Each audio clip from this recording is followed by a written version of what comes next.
Hello, denizens of the internet. Let me join the pylon over Amazon's Lord of the Things. As most of you know, having an interest in computers and programming often dovetails with an interest in science fiction, fantasy, and video games. Guilty as charged. I was also a creative department head at a very large television network, so I have some unique insights into how stuff works on the network level. There are a ton of fandom sites going nuts over Amazon's effort, this Lord of the Rings effort, OCDing over the minutiae, but I thought I could add some fresh perspectives, network perspectives. So let's just start with the title, The Rings of Power. My first thought was, what a terrible title. It's very cheap, kung fu movie sounding. Rings of Power! We all know that it refers to the forging of the 20 rings. 3 for the elves, 7 for the dwarves, 9 for us mortal men, cisgender male identifying, and the secret one for the Dark Lord himself. Wancho, is there a pronoun for Dark Lord? Never mind. Yeah, they're powerful rings, but the title is not very poetic, especially if you compare it to Tolkien's The Hobbit, The Fellowship of the Ring, The Two Towers, The Return of the King. They are intriguing. The Rings of Power is amateurishly clumsy. So not a great start for me. It would have been better if they had called the series The 20 Rings. I wouldn't be surprised if the network did in fact come up with the title, as it's exactly the kind of dumbed-down decision a network head would make. Well, except for me. Now, I'm not going to get into the Tolkien lore lapses. My understanding is that the production company was not allowed to use the Silmarillion as source material. Fine. But without seeing the actual show and basing everything I'm saying here on the Vanity Fair article that everyone is crapping all over, it's clear that either the show is as infected by diversity, equity, and inclusion disease as claimed by everyone, or that is the angle the editors of Vanity Fair found most interesting for their readers, as I'm pretty sure Vanity Fair is not known for its extensive coverage of fantasy and science fiction. So, we need to give the show the benefit of the doubt until it arrives on our home screens. That being said, the article does throw up some alarms. Of course, the first thing which everyone is commenting on is the diversity, equity, and inclusion casting. Personally, it's about time the networks support a more diverse reality. If I see another cop show with a white lead and a token black police chief and/or sidekick, I'm going to puke.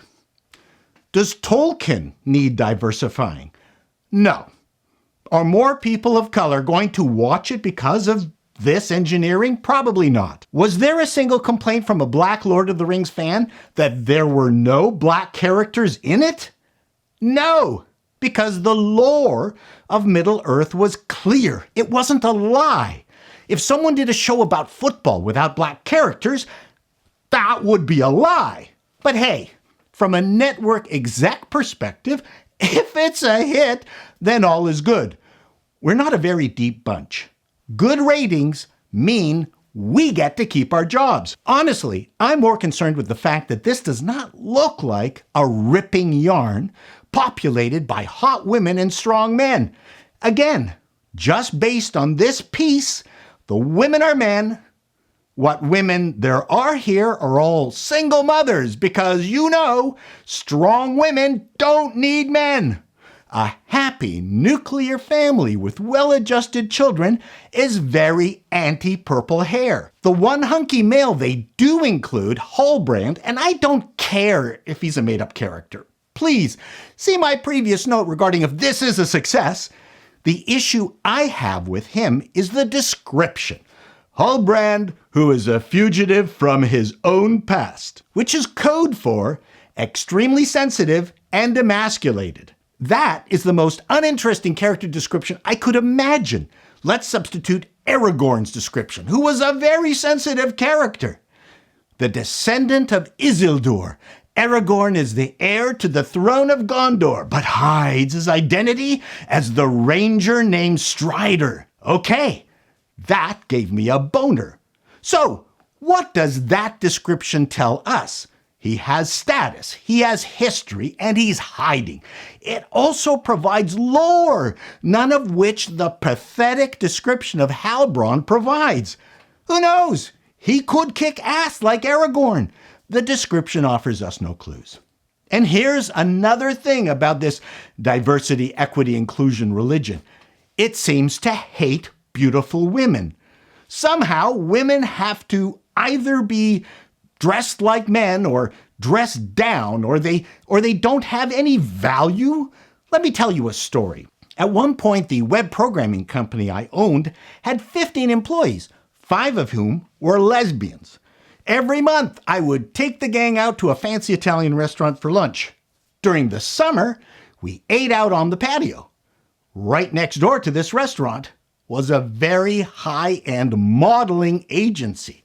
And whenever several of the tall, leggy, stunning female models would enter or leave, it was the 5 lesbians who would be the first to turn and look and provide all sorts of lurid commentary as to what they wanted to do with them. I found it very entertaining. My point is, there is a wider audience for good-looking people. Don't shy away from it.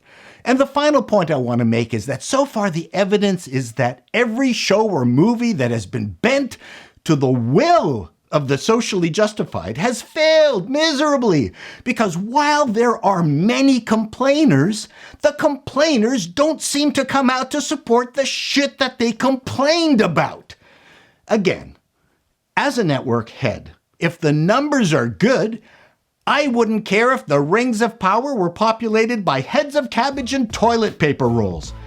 It's success that lets me keep my job, not quality. Till next time, denizens, be seeing you.